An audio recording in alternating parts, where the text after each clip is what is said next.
What a great time to be down here at the Hurley Pro as we honor the legends of the sport that paved the way for where we are today, and they get jerseyed up just like they do in 2015 at the Hurley Pro.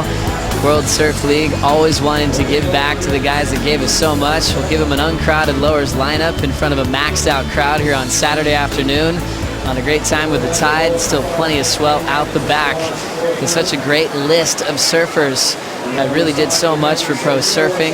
I've seen Michael Ho quite often because he has his daughter Coco full-time on the top 17. She competed in this event. He's so amazing to watch in all types of surf, and especially coming to the North Shore of Oahu, where he hosts a lot of people, including yourself, Potts. You spent a lot of time with Michael Ho over the years. Yeah, absolutely. I actually had the privilege of staying at his house through the winters, but drawing first blood, no surprise at all. Wayne Rabbit Bartholomew, 1978 world champion, Coke Surfabout winner. This guy was a tough competitor. I mean, he had so much confidence, Joe. I mean, you know, I surfed against him in a lot of different conditions, and he was tough no matter what. I felt very confident in Hawaii. I had boards from local shapers there. We see a replay of Shane's wave here.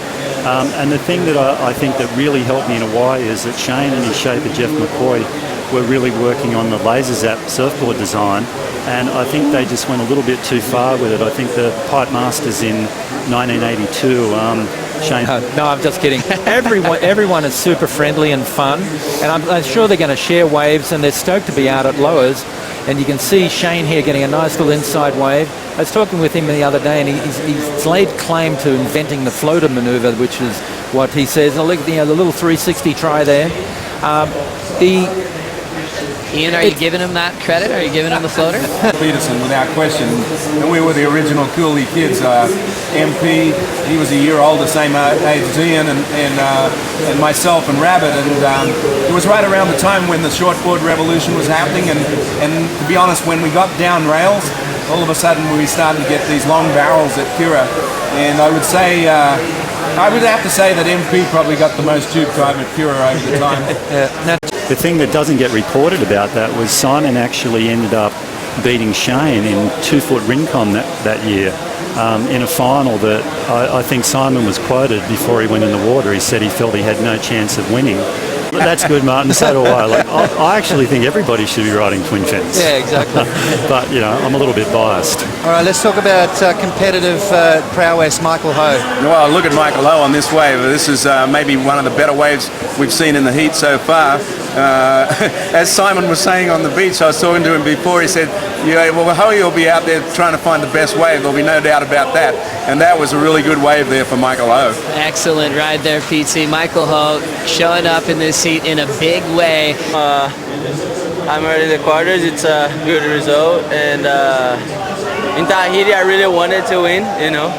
But I don't know. I just want to win some event. And that was just so close. And yeah, I'm just hungry. Can you explain the hunger that comes from Brazilian surfers? Like, as we see more and more of you guys on tour, you guys, there's 50% of the draw right now coming down to the business end of this event. In the event, you know, what is that? Where do you guys find it?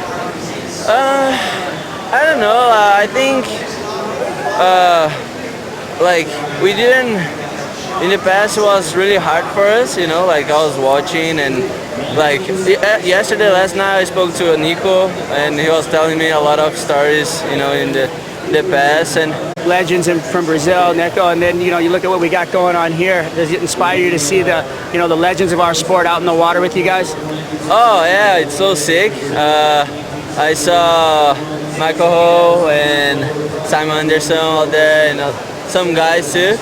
And I don't know, I share a wave with someone. I didn't drop any, I just battled with the guy, but I can remember, and they're ripping, you know.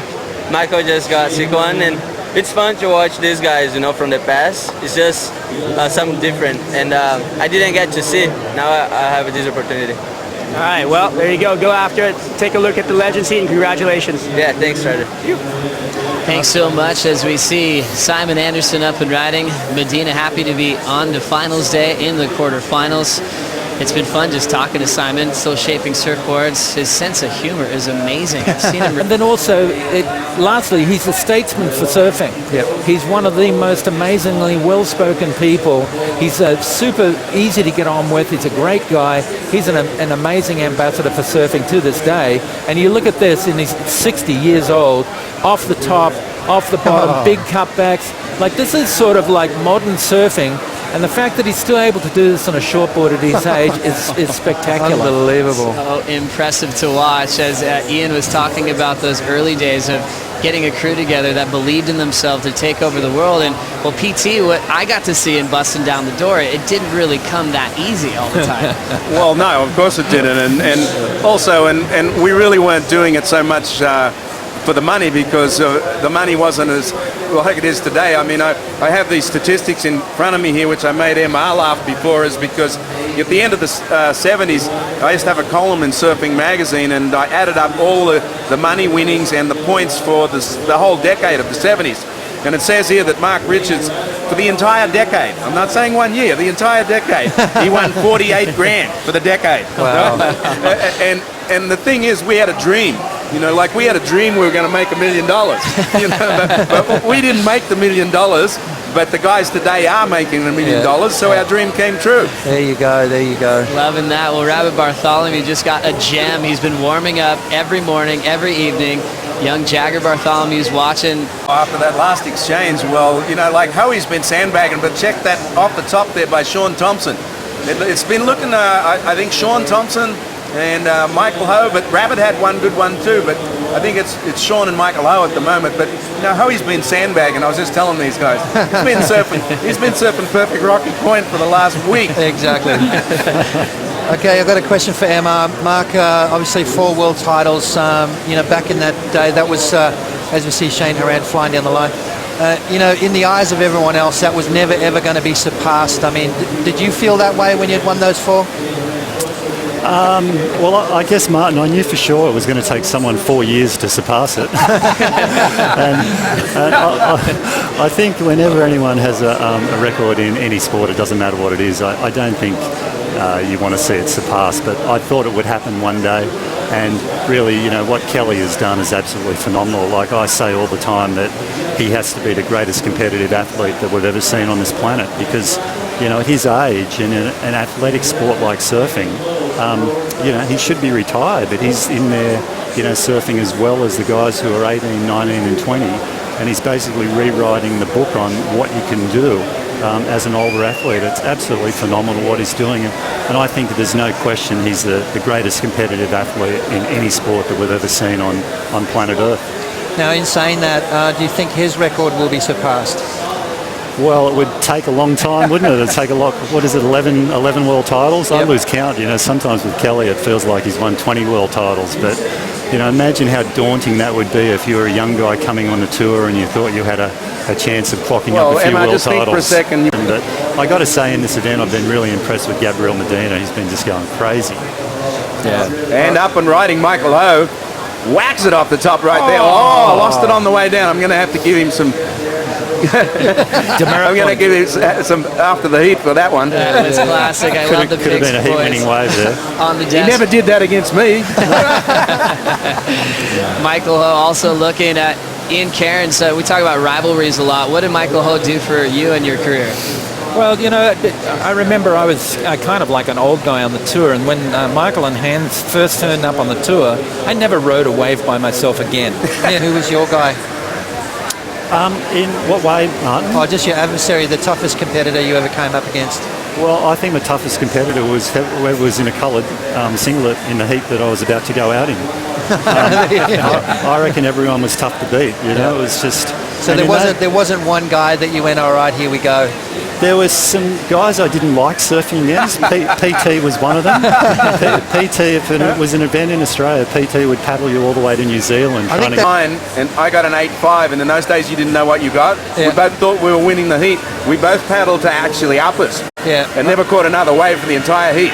And I came in and I go, we're ripping the public off.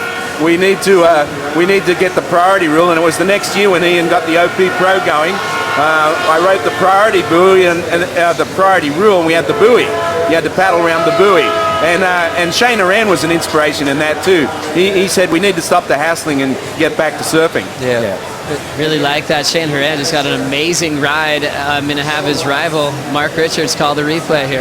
Well, I just watched this while Peter was talking. Like, Shane goes to town on this wave, carving off the bottom. There's a couple of great... Look at this turn off the top here. Whoa. Just turning back the clock 20 or 30 years. Now Sean Thompson pots. Yeah, Sean, just looking smooth. I mean, 60 years old, and he's Putz, so fit, right? I think, Putz, what you're saying there, 60 years old, it's pretty incredible the level that these guys are all surfing at. Yeah, absolutely amazing. Inspiration, all you guys. It's been unreal. When are we going to see you guys out in the water? Well, you know, I offered to go out there on my stand-up paddleboard, and you know, let me tell you, I would have got a few of those waves. Yeah. Well, I've been cheating this year, guys. I have the 11-foot Skipfire impersonator that I surfed with Sean on, and if I took that out there, those guys would be really bummed. Mark, how come you're not out there? I know you're still surfing every day and ripping on your 20s. I'd love to be out there, Martin, but I had a torn meniscus in the knee, and I've been out of the water for 6 months, so I am back in the water, but I can't put a lot of pressure on my knee. I did it snowboarding, so I think. What are you doing? I tell you, snowboarding is so fun. It's the closest thing to surfing, and there's no line-up banks. You just basically get on the chair and go straight to the top of the hill and go down. But I tell you, Trestles with all these guys out there would have been a dream come true. Absolutely. There's no groms on your inside, right? No, none at all. You've got priority every chairlift run. Yeah, Margaret River right-handers. That sounds all right. No, it's just been epic to have been part of this event and be down here at Trestles. It's been pretty phenomenal. What an epic showcase of talent. MR, PT, Ian Cairns, thanks so much for joining us during this classic expression session. I learned a lot, and it's great hearing from you, Potts. So many amazing stories that we got to see.